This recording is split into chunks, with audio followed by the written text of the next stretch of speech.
Mateus capítulo 28.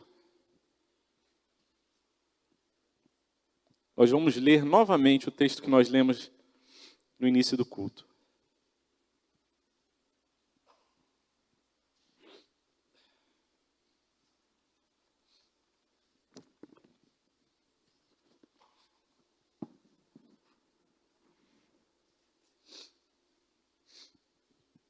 Mateus capítulo 28, versículo 1. Hoje é domingo de Páscoa, domingo da ressurreição do Senhor. Nós fizemos um breve intervalo na nossa meditação no livro de Neemias. Na semana que vem, com a graça do Senhor, retornaremos à série. Mas hoje vamos pensar um pouco sobre esse evento maravilhoso que fez toda a diferença na nossa história. A ressurreição de Jesus, descrita em Mateus capítulo 28, a partir do versículo 1, diz assim: passado o sábado, no começo do primeiro dia da semana, Maria Madalena e a outra Maria foram ver o túmulo. E eis que houve um grande terremoto, porque um anjo do Senhor desceu do céu e, aproximando-se, removeu a pedra e sentou sobre ela. O aspecto dele era como um relâmpago, e a sua roupa era branca como a neve. E os guardas, com medo do anjo, tremeram e ficaram como se estivessem mortos. Mas o anjo, dirigindo-se às mulheres, disse: não tenham medo. Sei que vocês procuram Jesus que foi crucificado. Ele não está aqui. Ressuscitou como tinha dito. Venham ver onde ele jazia. Agora vão depressa e digam aos seus discípulos que ele ressuscitou dos mortos e vai adiante vocês para a Galileia. Lá vocês o verão. É como acabei de dizer a vocês. E retirando-se elas apressadamente do sepulcro, tomadas de medo e grande alegria, correram para anunciar isso aos discípulos. E eis que Jesus veio ao encontro delas e disse: salve! E elas, aproximando-se, abraçaram os pés dele e o adoraram. Então Jesus lhes disse: não tenham medo. Vão dizer aos meus irmãos que se dirijam a Galileia e lá eles me verão. Amém. A cena descrita nesse relato da ressurreição do Senhor, ela acontece logo depois da série de relatos que fala sobre a crucificação de Jesus, depois a sua morte e o seu sepultamento. Ele foi colocado ali num túmulo cavado na pedra, e na frente daquele túmulo foi colocado na porta daquele túmulo uma grande pedra, conforme ilustra aquele mural que nós, se nos apercebemos ali na entrada, demonstra isso. Um túmulo selado com uma pedra. E não apenas colocado uma pedra ali, mas foi também naquele túmulo, por conta do medo que o imperador ele tinha de que o corpo de Jesus fosse roubado e depois corresse um boato de que ele havia ressuscitado como havia prometido. Ele determinou que oficiais ali, guardas, ficassem ali de prontidão, cuidando daquele túmulo, para que ninguém chegasse ali e tentasse violar, tirar aquela pedra, embora ela fosse muito grande e difícil de tirar. E eles montaram então guarda ali no túmulo, selaram e deixaram ali uma escolta. Eles se revezavam, os soldados, para que ninguém chegasse, para que ninguém abrisse aquele túmulo. Mas diz a palavra do Senhor, Jesus foi sepultado então ali na sexta-feira e passou o sábado, e no começo do primeiro dia da semana, domingo, Maria Madalena e outra Maria foram ver o túmulo. Elas ainda com o coração angustiado, entristecido por causa da morte daquele que tinha revolucionado a vida delas. E Maria Madalena é a personagem que aparece nos 4 evangelhos. Os outros evangelhos aparece Maria Madalena e outra Maria e outras mulheres, as mulheres, mas o nome de Maria Madalena aparece em todos ali.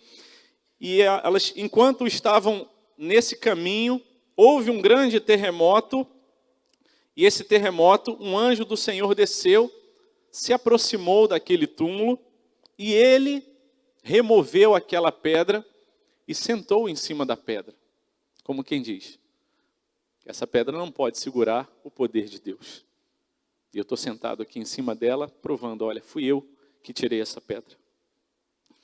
E os guardas, com medo do anjo, a palavra do Senhor diz que eles ficaram com medo do anjo. Certamente temeram o terremoto, a pedra sendo removida. Imagino um barulho grande, alto, com o terremoto e também com a remoção da pedra, e depois o anjo se assentando ali. E diz a palavra de Deus que aqueles homens, soldados, bem treinados, acostumados a combates, a situações sangrentas, não deram conta de ver aquele anjo, e eles caíram ali como se estivessem mortos. Outras versões, outras traduções trazem a palavra, eles ficaram desmaiados, perderam os sentidos e ficaram desmaiados ali, vivos, mas como se estivessem mortos. Mas o anjo, vendo aquela situação, olhou também para as mulheres que ali chegavam, com grande medo, com grande temor a ver aquela situação, a pedra do túmulo tendo sido removida, um anjo aparecendo. O que mais poderia acontecer ali naquela manhã de domingo? E a palavra do Senhor diz que o anjo dirige a palavra a elas, percebendo nelas o medo, diz, não tenham medo, eu sei o que vocês vieram fazer aqui. Vocês procuram, diz a palavra do Senhor, eu sei que vocês procuram Jesus, que foi crucificado, mas ele não está aqui. E o fato dele não estar aqui não é porque alguém levou o corpo dele, mas porque ele ressuscitou. Ele estava morto e voltou à vida, como ele tinha dito. Lembrem, ele tinha falado para vocês que ele ia morrer, ia ser sepultado, e no terceiro dia ele voltaria à vida.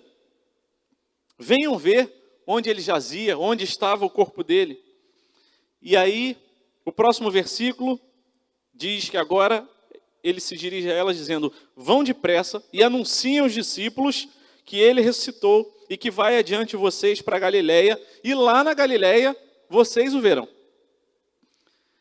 E então elas, retirando-se apressadamente do sepulcro, tomadas de dois sentimentos, medo, mas grande alegria.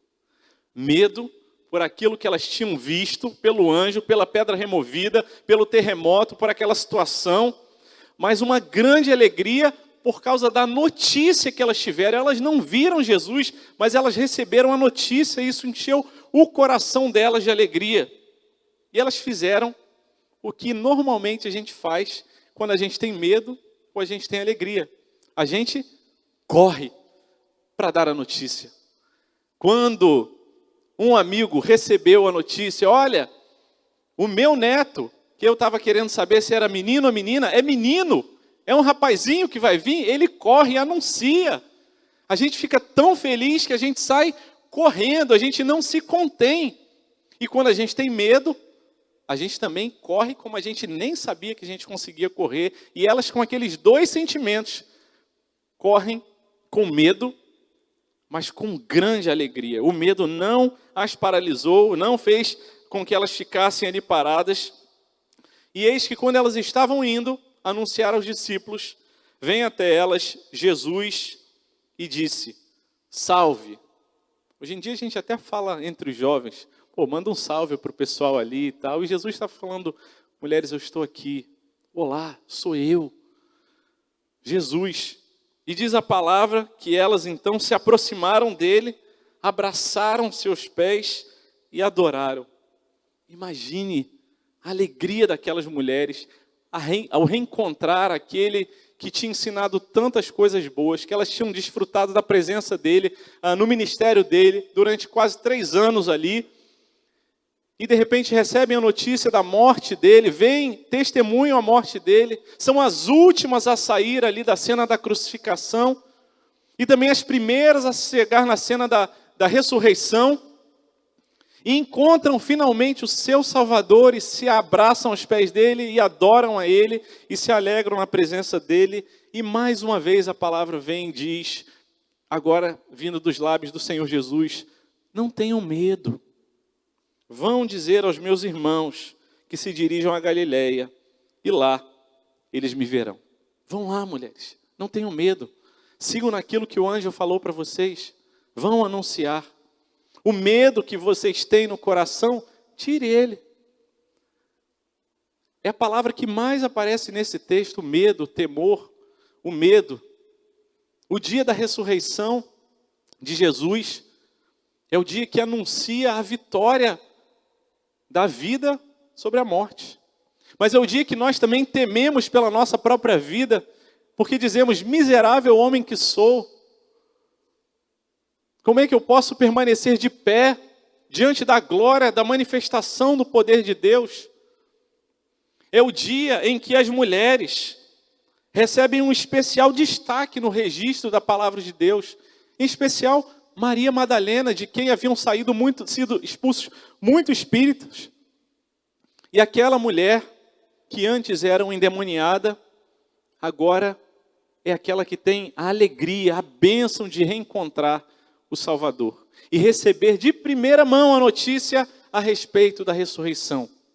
Eram as mulheres naquela época consideradas pessoas de segunda categoria, nem sequer eram contadas entre as pessoas muitas vezes, mas naquela situação em que a redenção, a história da redenção, ela avança, o plano de Deus redimindo a história, a humanidade, eleva essas mulheres e registra ali e fala, olha, vocês não são de segunda categoria, vocês são tão importantes para mim e eu morri por vocês e o nome dela é registrado aqui e fala ao nosso coração, porque nós todos, mulheres e também homens, somos pessoas de segunda categoria porque o pecado nos tornou inimigos de Deus.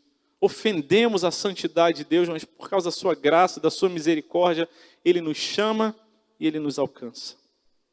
E ali, naquela manhã de domingo, mesmo em meio a temor, mesmo em meio a lutas, como nessa manhã de domingo, em que nos alegramos em escutar a respeito da ressurreição de Jesus, mas temos todos nós lutas, desafios, problemas, questões do nosso coração, da nossa história, que a gente não despreza, que a gente não finge que não existe. Existem. Mas nós podemos ter também grande alegria, porque temos a notícia da ressurreição.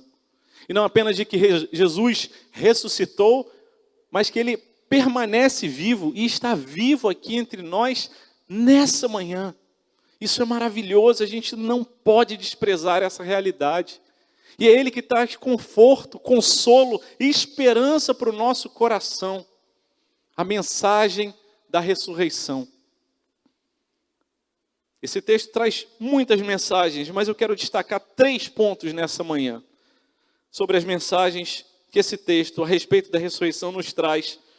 Nos traz também nos outros evangelhos, mas nessa manhã eu quero destacar esses 3 pontos. O primeiro está no versículo número 2. Gostaria que você lesse, acompanhasse a leitura novamente comigo.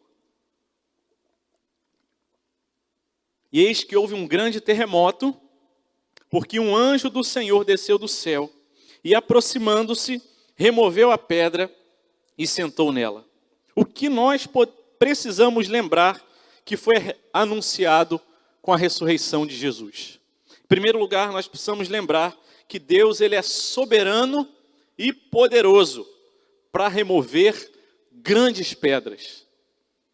A palavra de Deus nos mostra que essa pedra, ela foi removida não por um acidente sismático, um terremoto apenas. Sim, houve um terremoto, a natureza parecia convulsionar naquele momento, mas a palavra do Senhor nos deixa bem claro que aquela pedra não foi removida pelo terremoto, mas pelo anjo que moveu aquela grande pedra. O poder de Deus se manifestou ali naquela manhã de domingo, na manhã da ressurreição. Porque Deus, Ele é soberano e poderoso para remover grandes pedras. Ele é poderoso e Ele deixa isso bem claro. Lucas também fala sobre isso. Aliás, os 4 evangelhos relatam esse evento, mas Lucas diz ali no versículo 4 do capítulo 16, e olhando viram que a pedra já estava removida, é que a pedra era muito grande. Elas no caminho pensavam, como é que a gente vai tirar a pedra para levar e cuidar ali do corpo, passar os óleos aromáticos no corpo de Jesus? E elas estavam preocupadas, aquelas mulheres, mas quando chegaram lá, viram que a pedra havia sido removida, era uma grande pedra, e a palavra de Deus nos deixa claro que foi removida pelo anjo do Senhor. Foi Ele quem tirou aquela pedra, porque Deus é soberano. Ele é poderoso para remover as pedras, as grandes pedras, as pedras que a gente não consegue remover, que a gente não dá conta, por mais que a gente se esforce, por mais que a gente procure operar de alguma forma as nossas energias, se juntar, tem coisa que a gente não resolve, a gente depende mesmo do poder de Deus para se manifestar nas nossas vidas e remover as grandes pedras. Sim, a gente pode pensar naturalmente em problemas que nós temos no nosso dia a dia, questões de saúde, questões de relacionamento, questão de perdão. Sim, há grandes pedras que a gente precisa lidar na nossa vida, que a gente não dá conta da gente remover, que a gente tenta, que a gente já orou, que a gente já pediu, que a gente já trabalhou, que a gente já conversou, que a gente já aconselhou, que a gente já brigou, que a gente já fez de tudo, mas a pedra parece não se mover. E a gente, nesse momento da nossa oração, às vezes quase sem palavras, fala, Senhor, é só o Senhor para remover essa pedra, eu não consigo mais. E Deus é sim poderoso para remover essa pedra também. Às vezes Ele remove, às vezes Ele não remove. Mas Ele é poderoso. E não há nenhum compromisso na palavra de Deus, nenhuma obrigação de Deus em remover as nossas pedras humanas, materiais, dos nossos relacionamentos. É claro que o Evangelho redime a nossa vida, a nossa família, resolve muita coisa, mas há situações que Deus fala, olha, essa pedra eu não vou remover. Mas o anúncio da ressurreição nos diz, Deus é poderoso. E se Ele quiser, no momento dele, Ele vai remover. Mas Ele é poderoso também para remover. E Ele removeu a maior de todas as pedras. Aquilo que separava o ser humano dele, o nosso pecado. Essa foi a grande pedra da história removida pelo Senhor. Uma pedra que nenhum homem, nenhuma mulher, em toda a história da humanidade, pôde remover.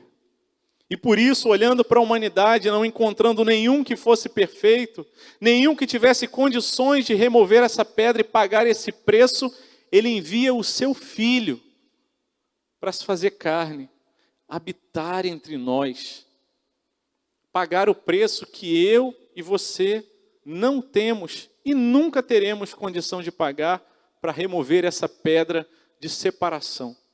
E então Jesus morre na cruz em nosso lugar, para que essa pedra, esse acesso que antes estava fechado, esse acesso para a notícia da ressurreição, para a bênção da ressurreição, para que esse acesso fosse aberto e nós pudéssemos ter contato com essa notícia. Deus é poderoso e Deus já removeu essa grande pedra.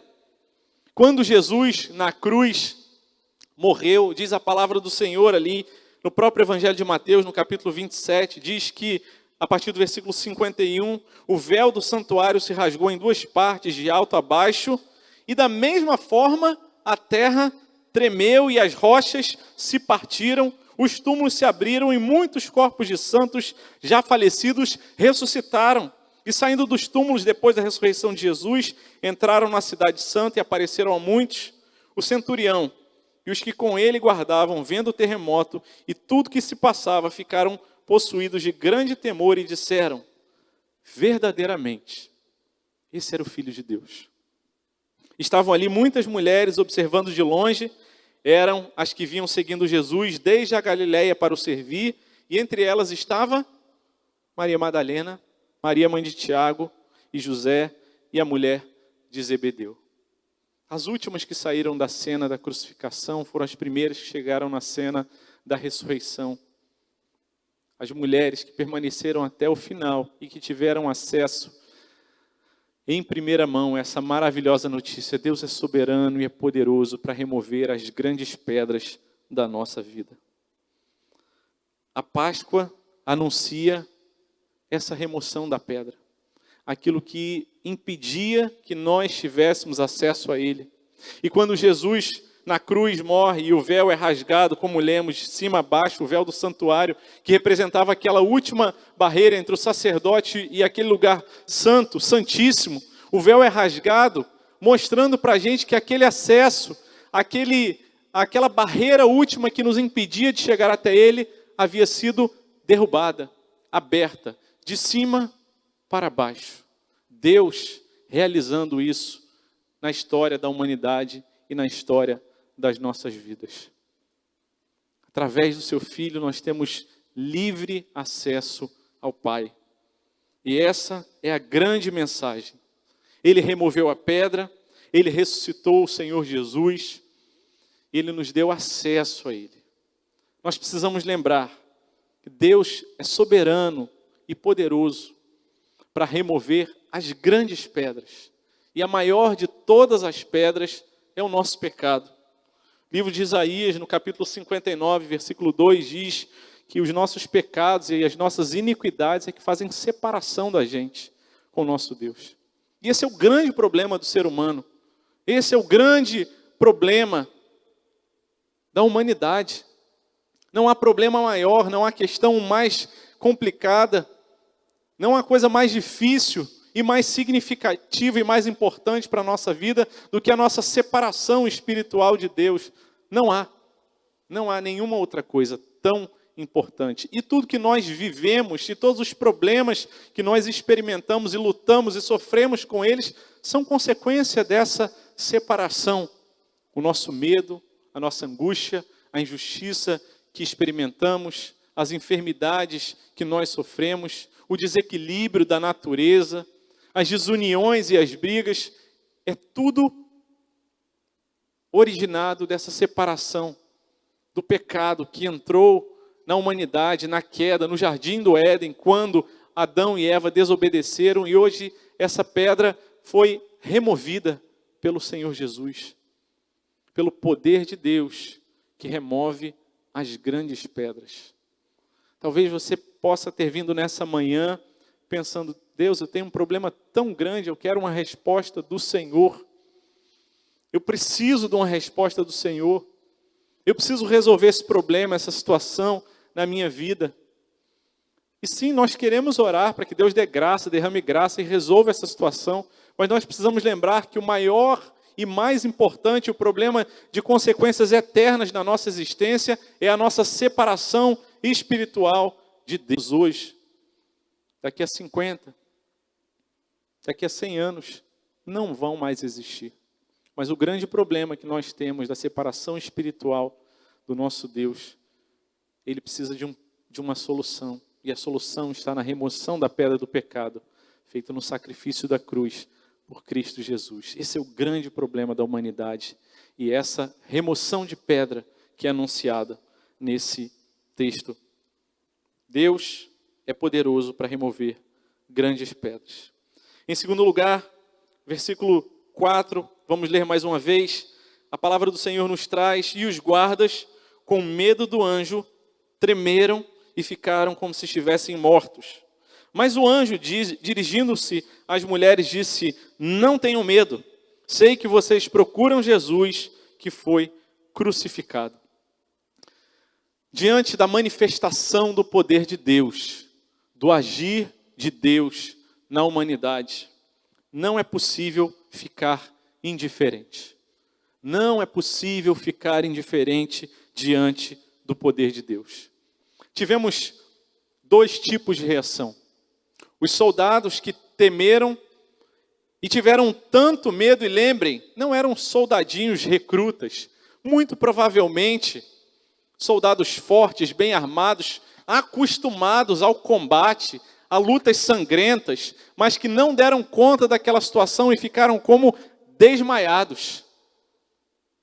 E do outro lado, na mesma cena, mulheres antes desprezadas, com história que as pessoas, quem sabe, ainda apontavam para elas, mas que receberam a palavra de consolo do anjo que disse: não tenham medo.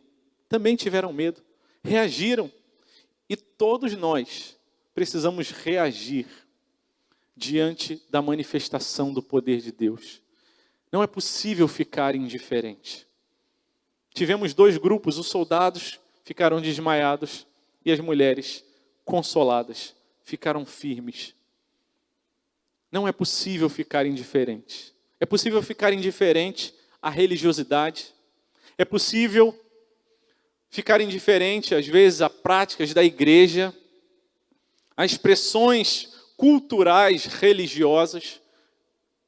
Frente a isso é possível ficar indiferente. Mas não é possível ficarmos indiferentes perante a manifestação do poder de Deus. E a maior, mais significativa, mais profunda, mais relevante expressão do poder de Deus foi a encarnação do Senhor Jesus.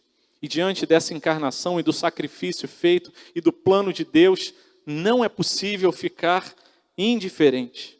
Na cruz, quando Jesus era crucificado e o poder de Deus ali se manifestavam, Mateus capítulo 27, versículo 54, diz que alguns zombavam dele, mas outros olharam e vendo aquele terremoto, se prostraram e disseram: verdadeiramente esse era o Filho de Deus. Os mesmos soldados que na cena anterior questionavam: se és Filho de Deus. E essa é a nossa história. Nós, enquanto inimigos de Deus, nós, enquanto destruídos por nossos delitos e pecados, contaminados, estragados, somos inimigos de Deus, e essa era a fala da nossa boca, o pensamento do nosso coração: será que Ele é Filho de Deus mesmo? Será que Ele tem todo esse poder? E quando o poder de Deus nos visita e a graça nos alcança, Ele nos dá a oportunidade de não estarmos no grupo daqueles que desfalecem como os soldados, mas aqueles que permanecem como aquelas mulheres e podem dizer: verdadeiramente, esse era o Filho de Deus. De Deus não se zomba. O que o homem planta, ele também colhe. De Deus não se zomba. Aquilo que Deus apresenta para a gente, manifesta para a gente, e o poder de Deus é manifesto para todas as pessoas. Não há nenhum que possa dizer: eu nunca ouvi falar de Deus, eu não reconheço nem na criação. Não é isso que a palavra nos ensina. A palavra nos diz que todos nós somos indesculpáveis e o poder de Deus se manifesta na vida de cada ser humano e sempre se manifestou desde o começo. Romanos 1, capítulo 1, versículo 20 diz: os atributos invisíveis de Deus, seu eterno poder e a sua divindade claramente se reconhecem desde a criação do mundo, sendo percebido por meio das coisas que Deus fez. Por isso os seres humanos são indesculpáveis. Ninguém pode chegar no último dia e dizer: eu não sabia. Ninguém pode chegar no último dia e falar: eu não fui avisado. Não. A oportunidade de salvação, de conhecer o poder de Deus para todos nós. E ninguém pode ficar indiferente a isso. Ninguém. Ninguém. Muitos são os exemplos quando Adão e Eva pecaram e Deus se aproximou com a sua voz ali, eles temeram, não ficaram indiferentes ali no Jardim do Éden. Em Gênesis, no capítulo 3, quando Moisés ali em Êxodo, no capítulo 3, versículo 6, ele viu aquela sarça pegando fogo, mas sem se consumir, ele se aproxima. E aí Deus fala para ele: eu sou o Deus seu pai, o Deus de Abraão, o Deus de Isaque, o Deus de Jacó. E Moisés escondeu o rosto porque teve medo de olhar para Deus. Não é possível ficar indiferente diante do poder e diante da manifestação do poder de Deus. Assim também Josué, no capítulo 5, quando está ali em batalha e o anjo se apresenta para ele, capítulo 5, versículo 13, quando Josué estava perto de Jericó, levantou os olhos e olhou, e eis que se achava em pé diante dele um homem que trazia na mão espada, um anjo. Josué se aproximou dele e perguntou: você é dos nossos ou dos nossos adversários? Ele respondeu: eu não sou uma coisa nem outra, eu sou o príncipe do exército do Senhor e acabo de chegar. Então Josué se prostrou com o rosto em terra e o adorou. Ele disse: que diz o meu Senhor ao seu servo? nós não podemos ficar indiferentes diante do poder de Deus. Nós não podemos continuar vivendo a nossa vida como se a nossa decisão, como se a posição que nós vamos tomar diante de Deus pudesse ser uma decisão para ser tomada amanhã. É hoje. Hoje o Senhor nos convida para voltarmos à presença dEle, para nos quebrantarmos diante dEle, para procurarmos aquele que nós ofendemos e pedir perdão, para pedirmos perdão a Deus pelas nossas falhas, mas também para, com um coração grato, agradecer, porque pela graça e pela misericórdia de Deus, a salvação nos alcançou, mas não podemos continuar indiferentes. Podemos continuar indiferentes diante da cultura, diante de práticas religiosas, mas jamais podemos ficar indiferentes diante do poder de Deus. Deus tem mexido nessa igreja. Deus tem manifestado o poder dele na vida dessa igreja. Deus tem falado aos corações, tem curado, tem restaurado, tem confrontado gente. E nós não podemos continuar indiferentes diante do poder de Deus. Deus tem manifestado o poder dele. Ele quer que a gente se renda e fale: Senhor, tem misericórdia da minha vida. Eu não dou conta. Olha para mim. Mas ninguém fica indiferente diante do poder de Deus. Em 1945, o ano que a guerra terminou, Deus levantou uma mulher solteira, baixinha, franzina, lá nos Estados Unidos. O nome dela era Sofia Miller. Ela estava passando por uma praça em Nova York e tinha um pregador falando de Jesus e do poder de Deus. E ali ela se converteu e se derramou na presença de Deus e recebeu um chamado e entendeu ali o chamado de Deus para fazer diferença. Então, em 1949, 4 anos depois, ela entendeu a direção de Deus e ela falou: eu quero ser uma missionária, eu vou consagrar minha vida ao Senhor. E ela saiu então dos Estados Unidos e foi para a Colômbia. E na Colômbia ela entrou por um rio chamado Içana. E ela começou a evangelizar ali uma mulher solteira, sozinha, americana. E ela desceu por aquele rio ali e foi evangelizando, pregando a palavra de Deus, numa canoazinha que era levada pelos indígenas, que ela no início contratou, uma canoa movida a remo. E essa mulher, ela, enquanto fazia as viagens, depois de ter aprendido a língua dos indígenas daquela região, começou a traduzir a palavra de Deus. E durante as longas viagens em que os indígenas remavam, ela ia ali traduzindo a palavra de Deus. Foi envenenada ali no meio daquele povo, veio descendo o rio Içana em direção ao grande... o rio Içana é afluente de um rio maior, o Rio Negro, e até que ela varou da Colômbia para o Brasil e chegou em São Gabriel da Cachoeira em 1950, 1952, e os trabalhos ali avançaram. Foi presa, foi solta, foi mandada de volta para a Colômbia. E hoje o trabalho que essa mulher, Sofia Miller, realizou ali, dá frutos até hoje.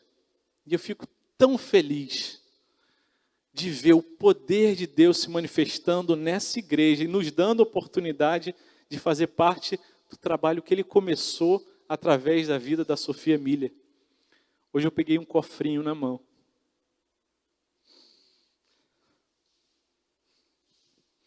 E nesse cofrinho tinha uma foto. Tem várias fotinhos, as crianças vão receber um cofrinho para oferta missionária. E um casal de indígenas pelo qual uma das células da nossa igreja está orando. Arone, etnia Baniwa, uma das primeiras etnias alcançadas pelo trabalho da Sofia Miller. Ruth, a esposa dele, Baré, também alcançada por aquele trabalho. Eu falo: Senhor, louvado seja o teu nome. O Senhor escolheu, o Senhor salvou, o Senhor alcançou, o Senhor manifestou o seu poder diante da vida daquela mulher, Sofia Miller, e ela não ficou indiferente, ela respondeu ao seu chamado e durante 40 anos Sophia Miller serviu ali na missão Novas Tribos do Brasil. E até hoje a gente conhece na região gente que esteve com ela e a gente vê aqueles senhores bem velhinhos, fala assim, não, quando eu era bem jovem, eu ajudei a remar a canoa da senhorita Sofia, assim eles se dirigem a ela.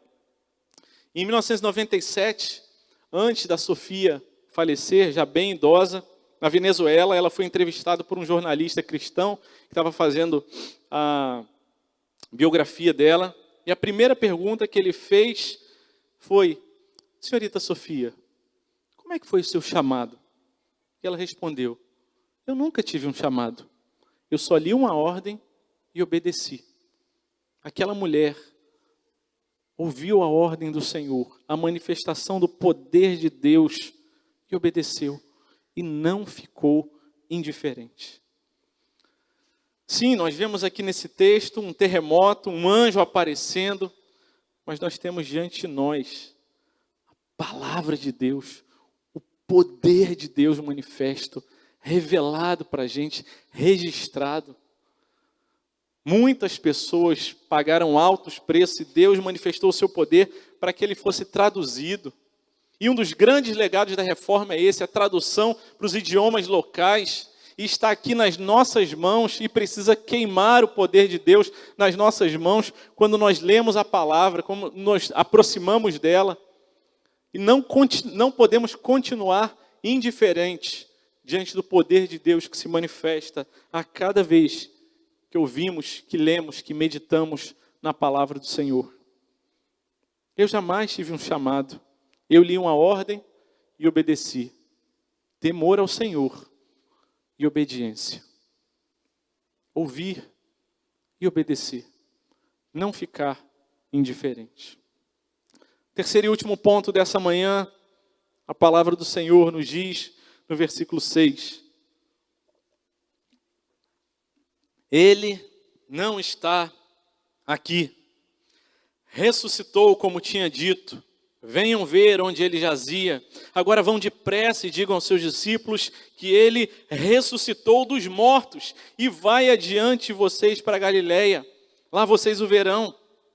É como acabei de dizer a vocês. E retirando-se elas apressadamente do sepulcro, tomadas de medo e grande alegria, correram para anunciar isso aos discípulos.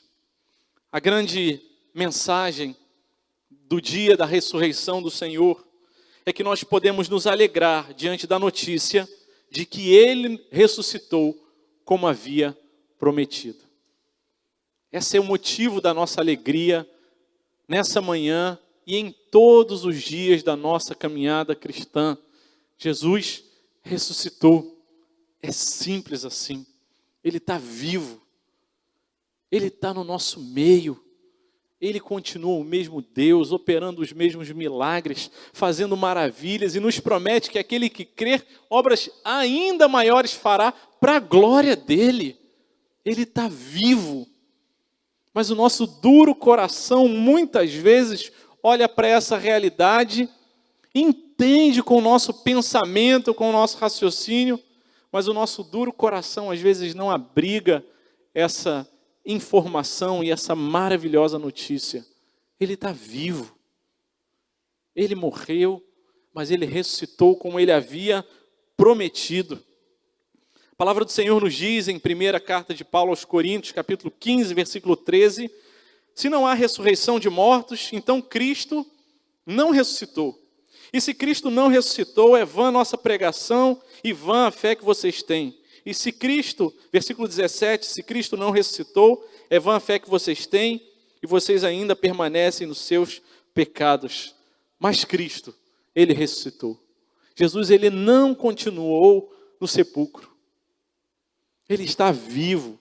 Ele está com a gente. E se a gente tivesse isso tão firme, tão forte no nosso coração, e nós precisamos nos humilhar diante de Deus, porque muitas vezes nós vivemos como se essa notícia maravilhosa não fosse verdade.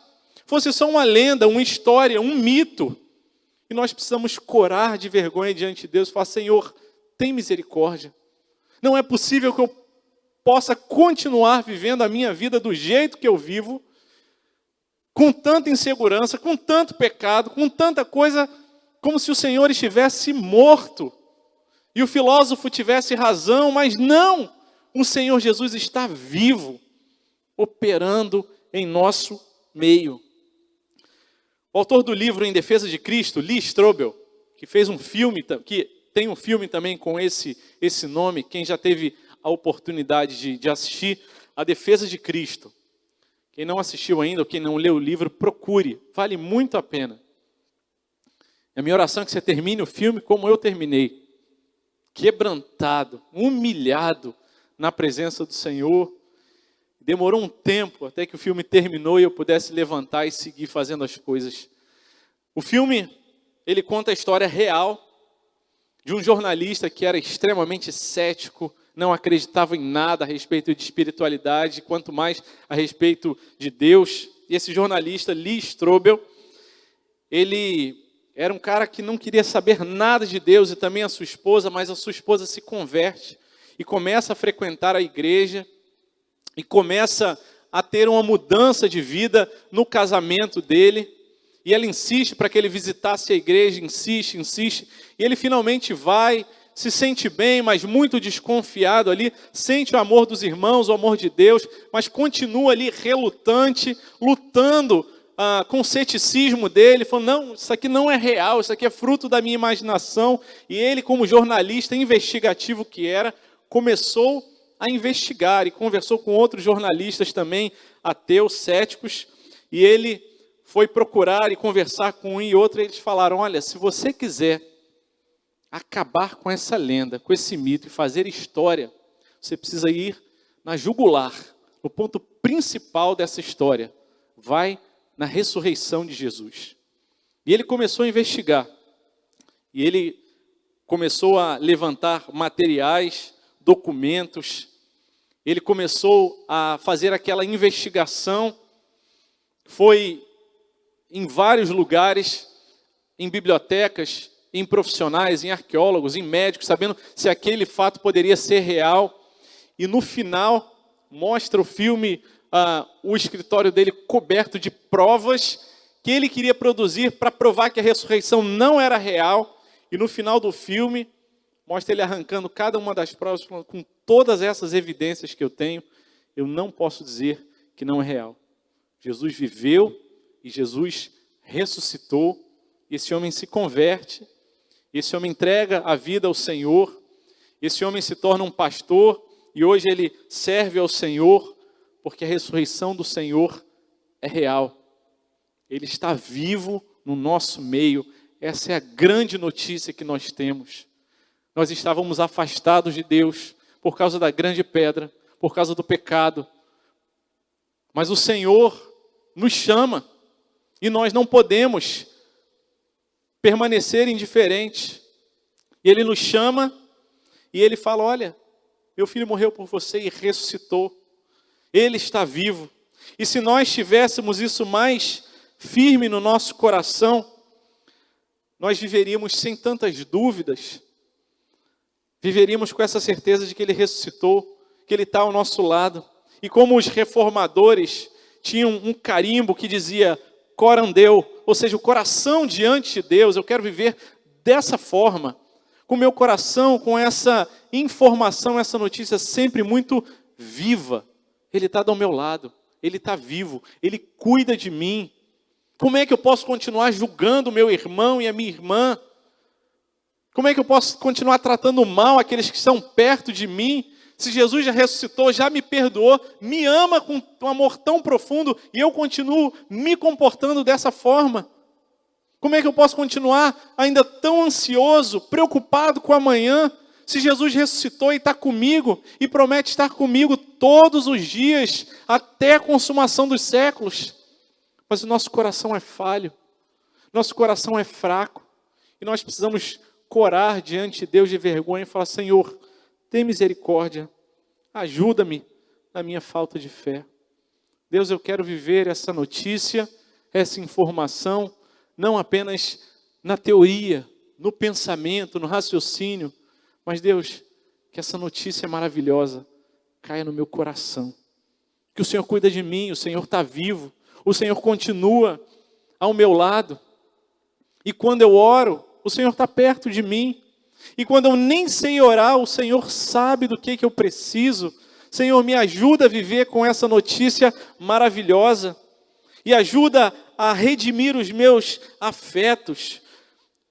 A tirar os meus medos, como nós ouvimos tantas e tantas vezes sendo registrada nesse texto que nós lemos. A confiar e descansar mais no Senhor. Ajuda a gente, Deus. O Senhor ressuscitou mesmo? É verdade. Eu me rendo ao Senhor. Opera na minha vida aquilo que eu não consigo operar. Faz aquilo que eu não consigo fazer. Primeira carta de Pedro, capítulo 1, versículo 3, diz: Bendito seja o Deus e Pai de nosso Senhor Jesus Cristo, que segundo a sua grande misericórdia, nos regenerou para uma viva esperança. Nos deu vida para uma viva esperança. E é nessa viva esperança que nós precisamos viver. E essa viva esperança nos regenerou mediante a ressurreição de Jesus Cristo dentre os mortos, para uma herança que não pode ser destruída, que não fica manchada, que não murcha e que está reservada nos céus para vocês, que são guardados pelo poder de Deus, mediante a fé para a salvação, preparada a ser revelada no último tempo. A notícia da ressurreição precisa calibrar, ajustar o sentido da nossa existência. A gente não pode continuar vivendo da mesma maneira. A gente não pode tratar as coisas de Deus da mesma maneira. A gente não pode tratar a criação da mesma maneira. A gente não pode tratar nem o nosso coração da mesma maneira, porque ele está vivo, ressuscitou, e o poder da ressurreição se manifesta em nosso meio. Ele quem nos cura, Ele quem nos alcança, Ele quem nos salva, Ele quem nos chama no seu chamado eficaz. Nós devemos nos alegrar, porque Ele vive. Eu posso crer no amanhã. Não é por causa das circunstâncias, não é por causa das condições ao meu redor, mas é porque Ele vive. Eu posso crer no amanhã. Porque Ele vive, temor não há. Mas eu bem sei, eu sei que a minha vida está nas mãos do meu Jesus, que vivo está. Eu tenho um sonho. Eu não sei se Jesus vai voltar antes, ou se Ele vai me chamar antes de eu voltar. Mas se alguns dos que estão aqui presentes, estão assistindo pela internet, estiverem no dia que o Senhor me chamar, lembre desse louvor e adore ao Senhor. Porque Ele vive que eu posso crer no amanhã. Vai ser o dia mais feliz da minha vida, encontrar e ver o meu Salvador. Que assim o nosso coração esteja firme, que Deus nos dê graça para que essa notícia da ressurreição, do poder de Deus, ela pulse na nossa vida. Ela não seja apenas uma teoria, mas ela seja verdade. E produza vida nos nossos corações. Quero convidar você a fechar os seus olhos, a baixar sua cabeça nessa manhã. As mulheres, depois de terem encontrado Jesus, se aproximaram, abraçaram e adoraram Jesus. Ele disse: não tenham medo, vão dizer aos seus irmãos que se dirijam a Galileia e lá eles me verão. Senhor amado, nós queremos, prostrados aos teus pés nessa manhã, reconhecer a nossa pequenez. Queremos reconhecer que somos pecadores, estamos afastados do Senhor por causa do nosso pecado. Mas nós queremos te louvar porque o Senhor, com o seu soberano poder, sua graça e misericórdia, removeu a grande e maior pedra da história, o pecado, no sacrifício de Jesus, o qual nos lembramos nesses dias em que comemoramos e nos lembramos da Páscoa. Deus amado, nós queremos clamar ao Senhor que tenha misericórdia de nós, que quebrante os corações endurecidos e não nos permita continuar indiferentes, Senhor. Mas, Senhor, que possamos ouvir a Tua voz dizendo: não tenha medo, meu filho, não tenha medo, minha filha, confie. Senhor amado, há lutas e dores nesse mundo, há sofrimentos, mas pedimos que o Senhor nos ajude, Deus. Nos ajude a lembrar a cada batida do nosso coração que o Senhor ressuscitou e que o Senhor está vivo. Recebe as nossas vidas, o nosso louvor e a nossa adoração. Nós oramos com gratidão, em nome de Jesus. Amém e amém.